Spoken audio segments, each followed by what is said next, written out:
Fossil wrapped with blessed rosary and a rabbit's paw after it got ran over on the side of the road. And this fossil is something of a unique thing, probably from 1880 or from the water or from land. A dinosaur bone even. Womp womp. And over the course of their 30-million-year history, they became one of the most successful groups of predators North America has ever seen. There were more than 60 species of barophagenes. Every single one of them was endemic to North America. None have been found anywhere else on Earth. And at their peak, they dominated ecosystems across the entire continent. And they maintained a consistent size difference of 16 to 23% at every site where their fossils overlap. Both species also trended toward larger body sizes over time, in a case of parallel evolution, growing bigger together while staying proportionally apart. Some researchers questioned whether they might actually be the same species, just males and females. But that theory was rejected. No living canid shows that level of sexual dimorphism, and subtle but consistent differences in tooth shape and skull proportions confirmed they were gone entirely. 60 species of barophagenes. Every single one of them was endemic to North America. None have been found anywhere else on Earth. The way its entire body was engineered to kill and consume in ways no living dog can. Start with the skull. Most dogs have long, narrow snouts. Epicyon did not. Its skull was short, broad, and domed, shaped far more like a lion's than a wolf's. This was not cosmetic. A shorter snout brings the canine teeth closer to the jaw joint, which is the fulcrum of the bite. The closer the bite is to the fulcrum, the more force it is one of the most calorie-dense substances in a carcass. And while other carnivores in Miocene North America walked away from a skeleton, Epicyon could crack it open and extract every last nutrient. Below the skull, the rest of the body followed a different logic. Epicyon had a digitigrade posture, meaning it walked and ran on its toes with the rest of the foot lifted off the ground, just like modern dogs and wolves. It also prey species that would seem alien today. Herds of Epicamelus, a camel that stood 3 meters tall on stilted legs, moved across the open plains. Teleoceras, a rhinoceros built like a hippopotamus, grazed in lowland river systems across the continent.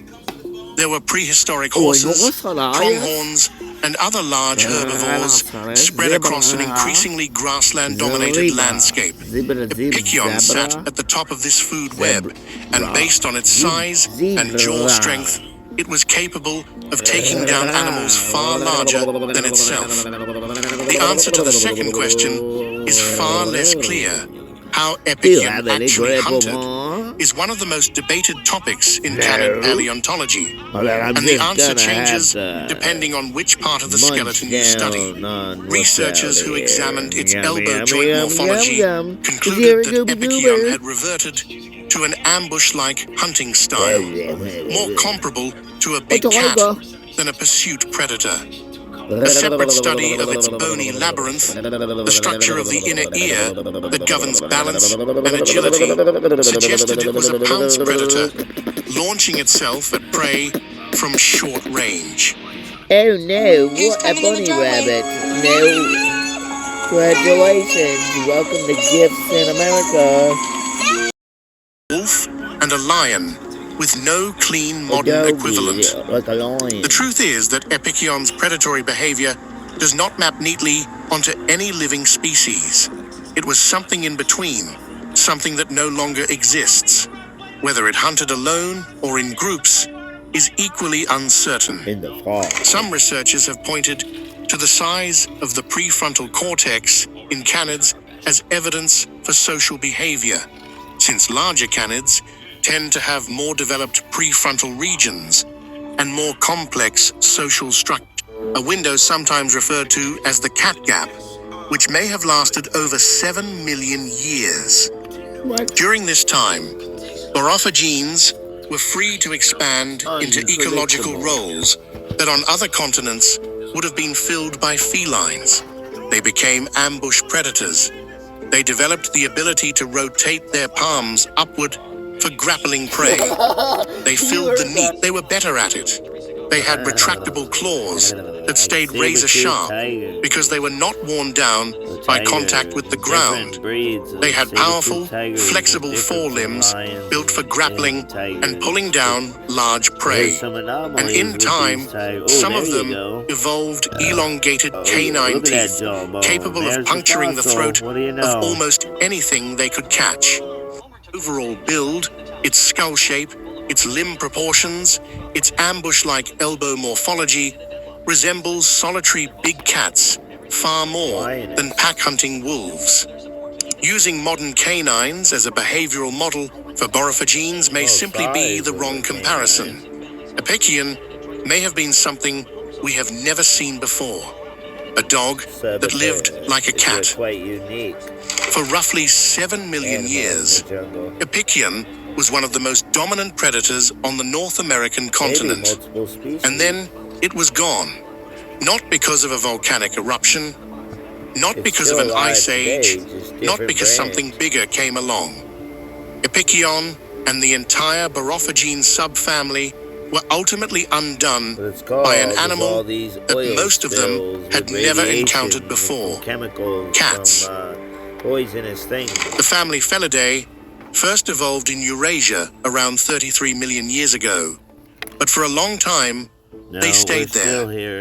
North America actually went through an extended period with no cat-like predators at all. A window sometimes referred to as the cat gap, which may have lasted over 7 million years.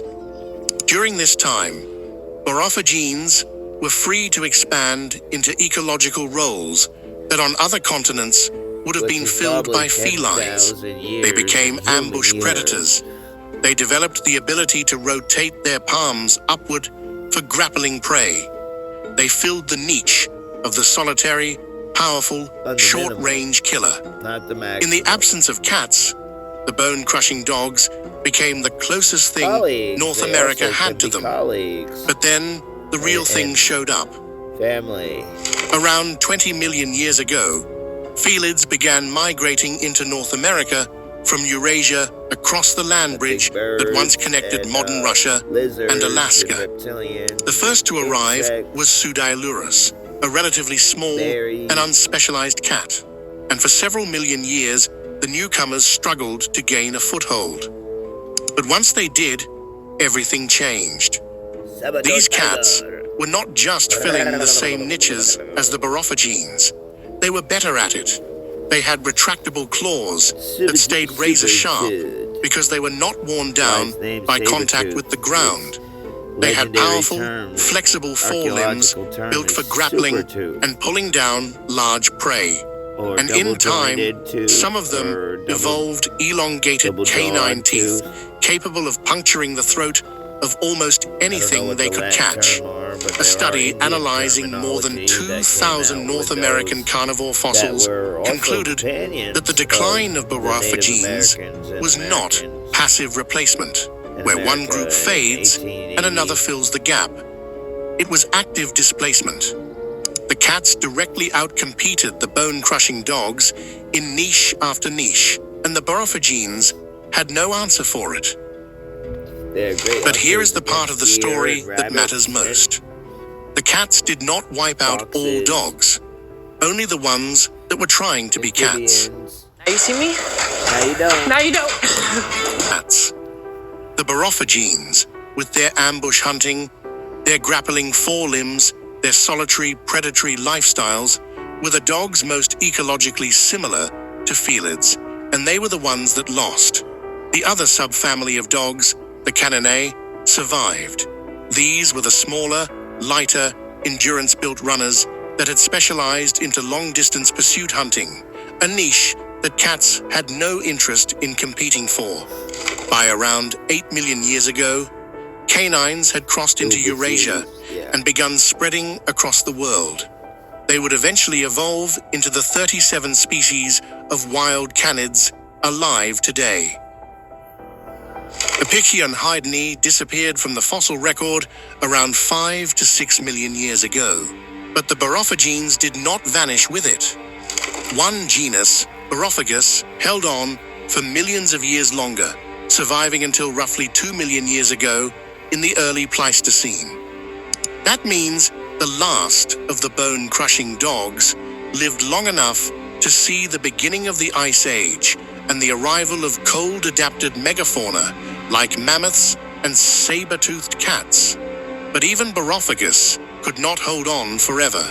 Outcompeted, outmatched, and increasingly confined to shrinking niches, the last Barophagene eventually died, and with it, an entire 30 million year lineage came to an end. What survived was the opposite of everything Epicyon had been. Not the biggest, not the strongest, not the bone crushers or the ambush killers. The dogs that made it through were lean, fast, and built to run for hours without stopping.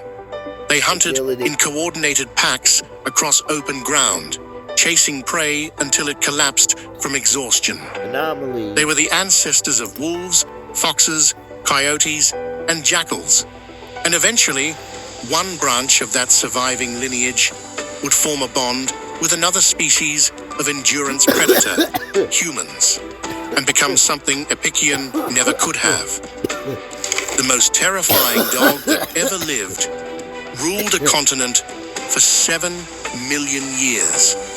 It crushed bone, competed with bears, and hunted prey the size of rhinos. But in the end, it was not strength. Of 2026, a study published in Science documented something that had never been observed before. The largest chimpanzee community ever recorded had split into 2 factions and gone to war with itself. Former allies were conducting coordinated raids against each other, killing adults and infants at a rate more than 30 times the species average. The violence was not impulsive. It was organized. Silent patrols moving in single file through hostile territory. Hilltop surveillance to track enemy positions. Calculated retreats when outnumbered, and overwhelming attacks when the odds were right. This was not a metaphor. Chimpanzees, our closest living relatives, wage war. They plan it, coordinate it, and execute it with a level of tactical sophistication that, until recently, most scientists would have considered uniquely human. For over 50 years, the story of the prehistoric skies was dominated by a single imposing name. If you've ever looked into the giants of the ancient world, you might already know the name Quetzalcoatlus northropi. When its remains were first unearthed in the Big Bend National Park of Texas in the 1970s, it didn't just break the record for the largest flying animal of all time. It fundamentally redefined what we thought biological life was capable of. Before this discovery, the understanding of aerial giants was limited. We knew of large flyers, certainly, but nothing on this scale. Quetzalcoatlus was a titan that stood 18 feet tall on the ground.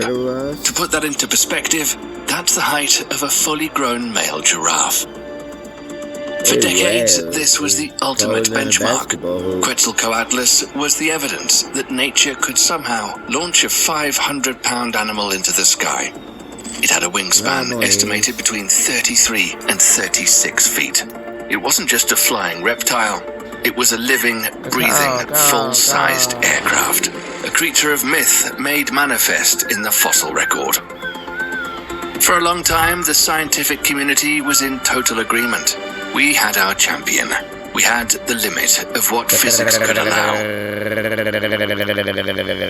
The understanding was that if you tried to make a flying animal any larger or any heavier, the laws of gravity would simply win. The bones would be under too much stress, and they rely on a too animal into the sky. It had a wingspan estimated between 33 and 36 feet. It wasn't just a flying reptile, it was a living, breathing, full-sized aircraft. A creature of myth made manifest in the fossil record. For a long time, the scientific community was in total agreement. We had our champion. We had the limit of what physics could allow. The understanding was that if you tried to make a flying animal any larger or any heavier, the laws of gravity would simply win. The bones would be under too much stress to survive a landing. The history of life on our planet is recorded in layers of stone, but the pages are often torn and missing. For over 50 years, the story of the prehistoric skies was dominated by a single imposing name. If you've ever looked into the giants of the ancient world, you might already know the name Quetzalcoatlus northropi. When its remains were first unearthed in the Big Bend National Park of Texas in the 1970s, it didn't just break the record for the largest flying animal of all time. It fundamentally redefined what we thought biological life was capable of. Before this discovery, the understanding of aerial giants was limited. We knew of large flyers, certainly, but nothing on this scale. Quetzalcoatlus was a titan that stood 18 feet tall on the ground. To put that into perspective, that's the height of a fully grown male giraffe. For decades, this was the ultimate benchmark. Quetzalcoatlus was the evidence that nature could somehow launch a 500-pound animal into the sky. It had a wingspan estimated between 33 and 36 feet. It wasn't just a flying. In real proportions, the question changes. It's no longer, did this animal exist? The evidence is already there. The real question is, what kind of predator was this? And how did it hunt in the oceans of its time? And more importantly, how big was it, really? Ocean animals have different, and land animals have different shapes of bones and fossils with their thing this large. Because an animal like this doesn't just exist on its own. It shapes everything around it. Yikes. Before we get to the world, we need to understand why we know so little about the animal itself. And the answer is stranger than you'd expect. Sharks are built differently from most large predators. Mammals have bones. Dinosaurs had bones. Even fish have bones. Sharks instead have cartilage. Not just soft cartilage in places, their entire skeleton. Every structural element that holds the body together is made of the same flexible, lightweight material you have in your nose and ears. This was an evolutionary decision made hundreds of millions of years ago, and it worked brilliantly. Cartilage is lighter than bone, which makes a large shark easier to keep buoyant. It's flexible, which helps the body absorb stress during high-force movements. But cartilage has one major flaw. It doesn't fossilize. When a shark dies and sinks, the soft tissue goes first. Muscle, fat, organs. Within weeks, gone. But then the cartilage follows. The spine, the jaws, the fins, all of it rots. What survives is only what's hard enough to resist decomposition. The teeth. And here's where it gets interesting. A shark doesn't just have one set of teeth. Over its entire life, Megalodon would have produced roughly 40,000 of them, constantly replacing them, row after row, the way modern sharks still do today. Which means everywhere it swam, it left teeth behind, buried in sediment, slowly replaced by minerals, scattered across ocean floors around the world. That's why we have so many teeth and nothing else. And it's also why reconstructing the animal requires inference. Paleontologists use the proportions of modern sharks to estimate body length from tooth size, jaw curvature to estimate mouth width, and bite marks left on fossilized whale bones, deep parallel gouges that match Megalodon tooth spacing to understand how it actually fed. those bite marks tell us something important. This was not a delicate predator. Dang, that shark just nailed it. Open a Chime checking account in 2 minutes and we'll spy you up to $200. The bite force estimates for Megalodon sit at around 180,000 newtons at maximum. Let me put that in terms that actually land. Anomalies. A great white shark bites with roughly 18,000 newtons, already enough to cut through bone. In the water Megalodon's anomalies. bite was estimated to be 10 times stronger. For Poisonous, comparison, if you wanted to experience that kind of force through pressure alone, it would be roughly equivalent to having 3 full-grown African elephants standing on a single point. That force wasn't accidental. It wasn't just a consequence of being large. It was a precision tool. Megalodon's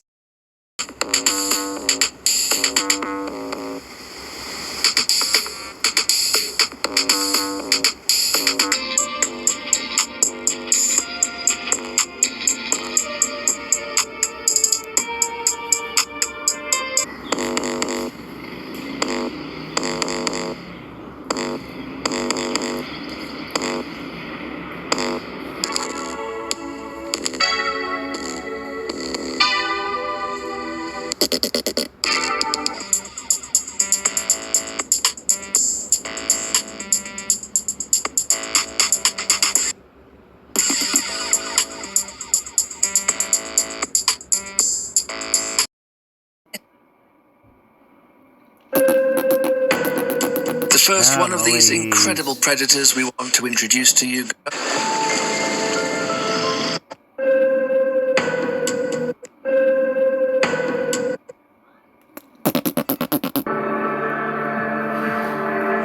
Mosasaurus hoffmanni, a giant whose appearance instills real terror.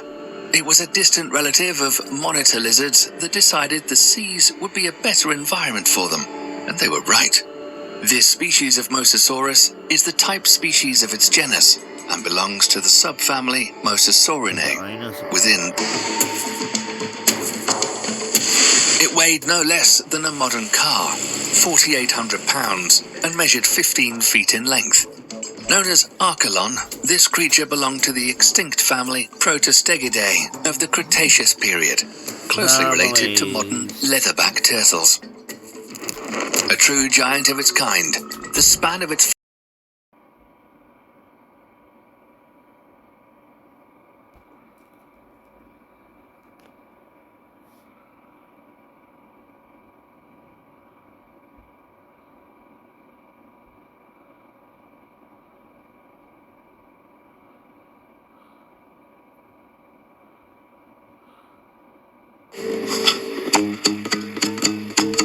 Got a gift from my grandfather.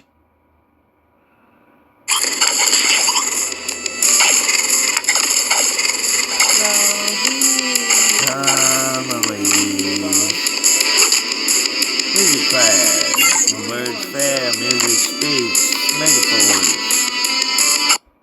Hell are you? Hey, this is my haunted library. I'm the one on this ship.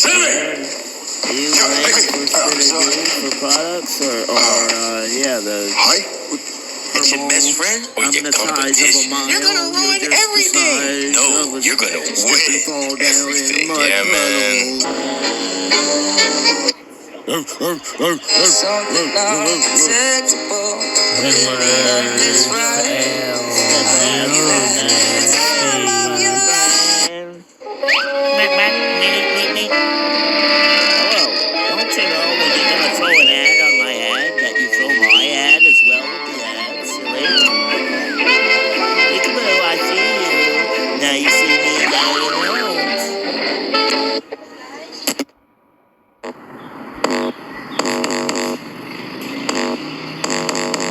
Out to see those white things. You gotta pay for the service of blowing up white. What's that? It's a sticky situation.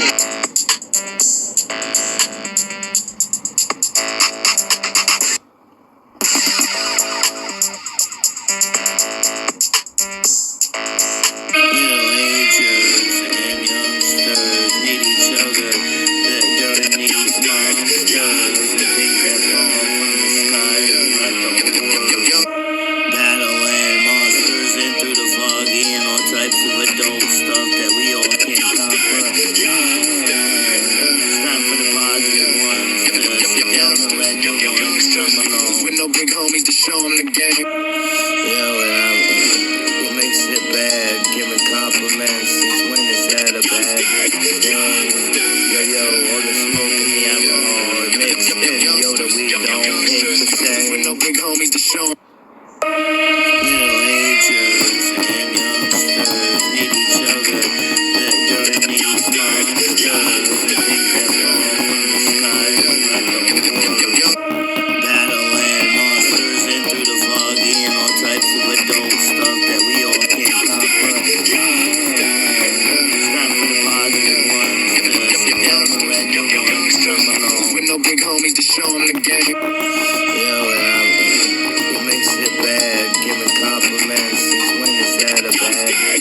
Yo, all the smoke and the alcohol mixed in. Yo, that we don't hate the same. With no big homies.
Anomalies. Anomalies.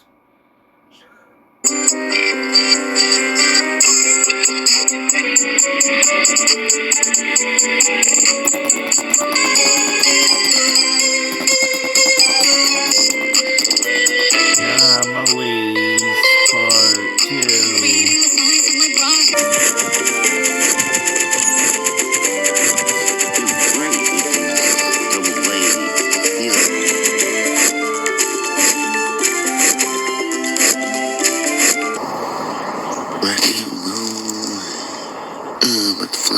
Fly bends my Lexus. I'm gonna be in the city, in foggy hills, bringing here into this reality everywhere. Around just here, I guess. What more? Well.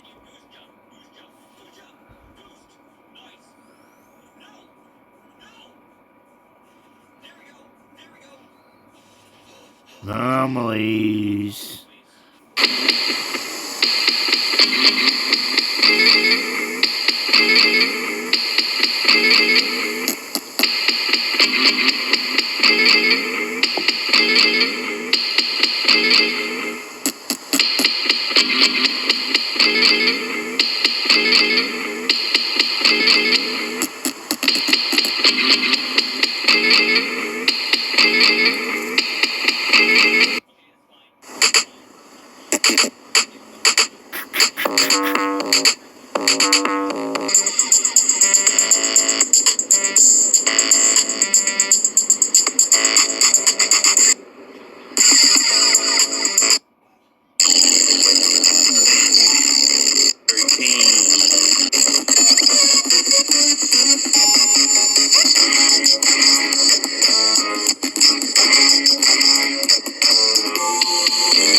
fossil wrapped with blessed rosary and a rabbit's paw after it got ran over on the side of the road. And this fossil is something 1880 or from land over on the side of the road. And this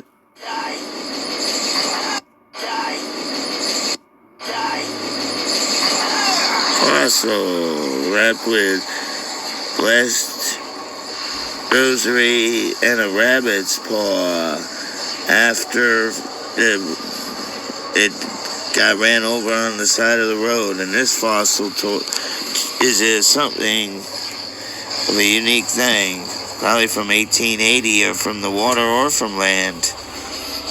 A dinosaur bone even. In bone, Smilodon of exposed blade, curving down from the upper jaw like two ivory scimitars mounted in a skull. They were the largest canine teeth of any land predator in the history of the Earth. And for over 150 years, scientists argued about and how they worked. You need to understand what Smilodon actually was. Not risers, light enough to be quick, strong enough they would snap. Now imagine a fang works because their teeth are short, strong, and buried deep in bone. Smilodon's fangs were long, thin, and fragile. Because the problem isn't that the fangs are impressive. The problem is that they look wrong. Modern big cats kill with a bite to the throat. They suffocate. What Smilodon actually was, it was stocky, massively muscled on, almost twice as wide. That gape wasn't for eating. And a lion with no clean modern equivalent. The truth is that Epicion's predatory behavior does not map neatly onto any living species. It was something in between, something that no longer exists. Whether it hunted alone or in groups is equally uncertain.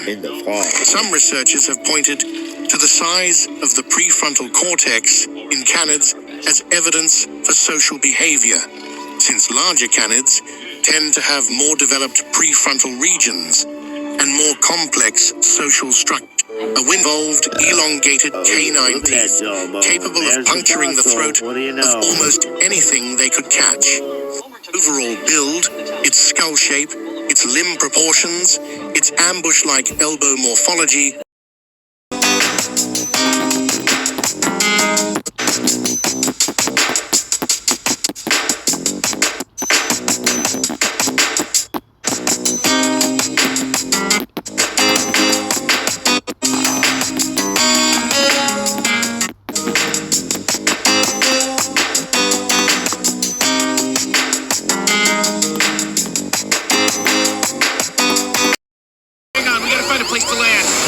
fail, music speaks.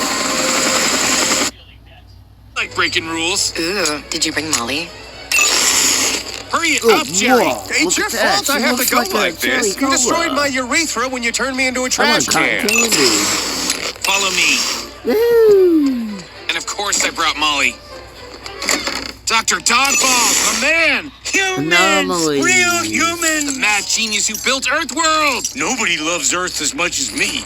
Car, Muscle Beach, property taxes. But before I could complete my perfect vision, I was caught with incriminating files on my computer, and the board chained me up. Whoa. I watch animal pornography. That's my business. Like with people and animals? No, just the animals. The original Earthworld was incredible. I got strep from a candy once. Of course you feel that way. You're a human being. You know what Earth theme parks are supposed to be like. I'd take you to the dead zone if I could and show you some of the old delights. But they won't let me leave my office. They won't, but I will. Welcome to the real Earthworld. I guess this is closer to how I remember it. Oh, I stepped on a rusty nail. Oh, shit. At least Jerry got hurt. Oh, crap. All right, Morty, grab the sealant. I'll make this quick. Damn, this is nice corn. Thank you. Whoa, all right.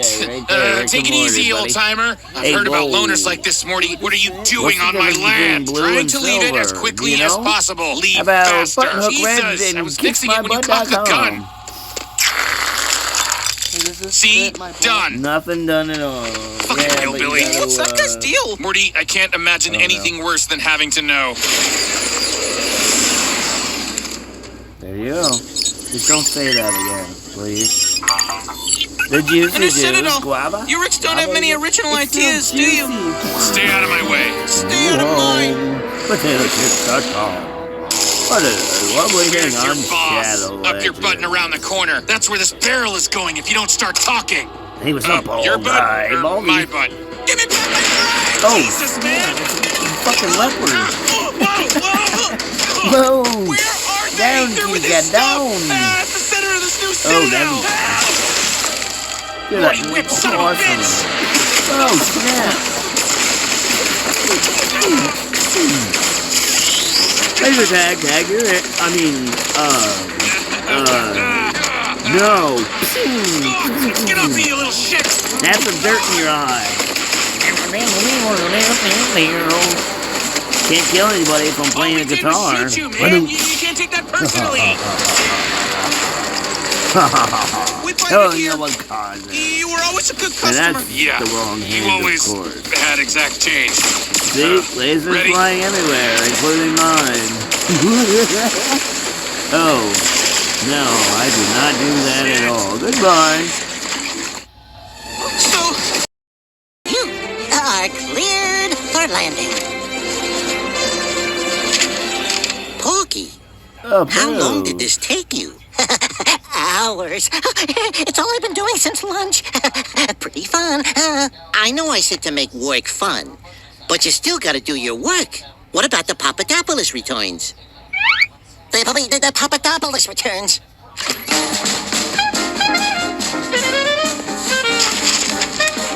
I don't. That was more of an observation. Are those for me? Cute. Oh, okay, I'll just give these.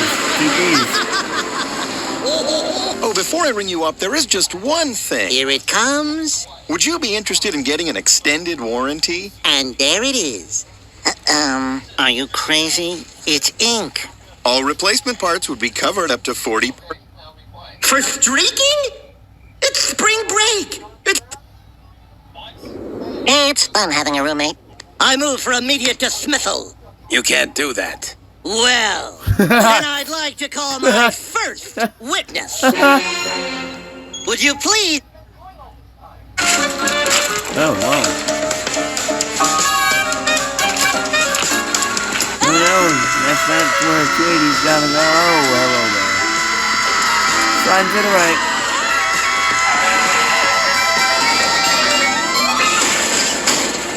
What a beautiful landing! 5-yard gain!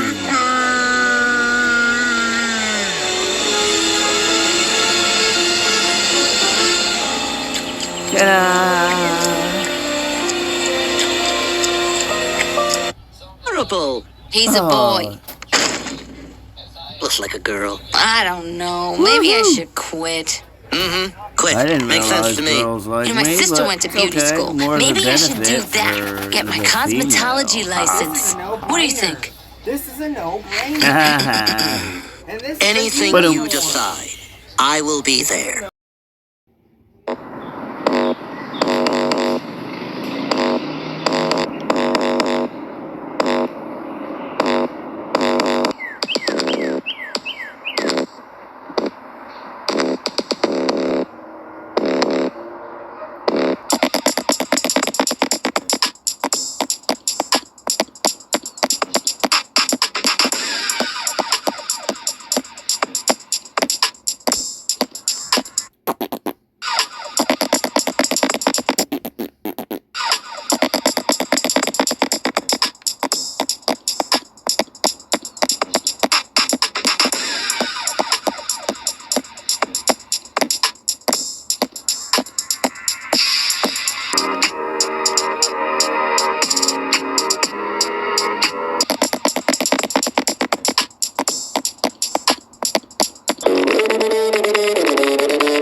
don't see you again.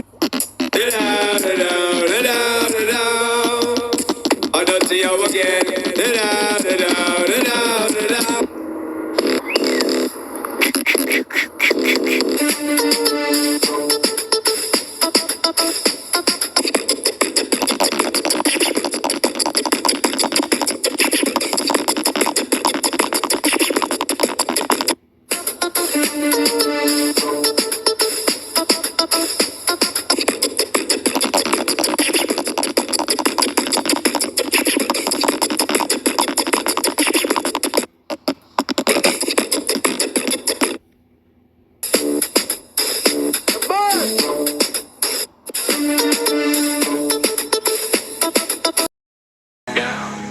Let's ride. Met her on a late night, body like a siren. Tatted up skin, eyeless fade to black. She's got me high, coming down, girl, take me high. Crazy, but I'm hooked on the fumes. She light me up, set me on fire. Ain't no coming down, girl. Get lost, fuck a world that don't know us. Blowing out smoke while she rides like a lotus. Ride or die, crazy, but I'm hooked on the fumes. Fade away, riding through the city with a blunt in my lip. Ain't no rider in the whip, just my pistol on my hip. Ain't no handouts, ain't no favors, I don't do that clout shit. Everybody talking big, but they ain't never done shit. I've been grinding on my own since a youngin' in the game. Ain't nobody put me on, ain't nobody know my pain. I don't need no cosign, I don't need no fucking crew. I just drop these bangers solo, let the real ones hear the truth. I ain't gotta share no credit, all this work is from my hands. Built this empire out the money, switching up my plans. I don't do no fake love, I don't do no fake gap. If I cut you out my circle, you ain't never coming back. I don't need no friends, did this shit myself, I don't follow no trends. Ain't no features on my records, I don't need no help. If I don't trust you, I don't need you, I do my name. I don't wanna shake no hands, I don't wanna take no pics. On my records, I don't need no in my mix. I don't do no fucking clowns, keep my music independent, keep my mind up on my dough. If you wasn't there before, then don't be knocking on my door. I'm a loner, I'm a stoner, I don't need no friends.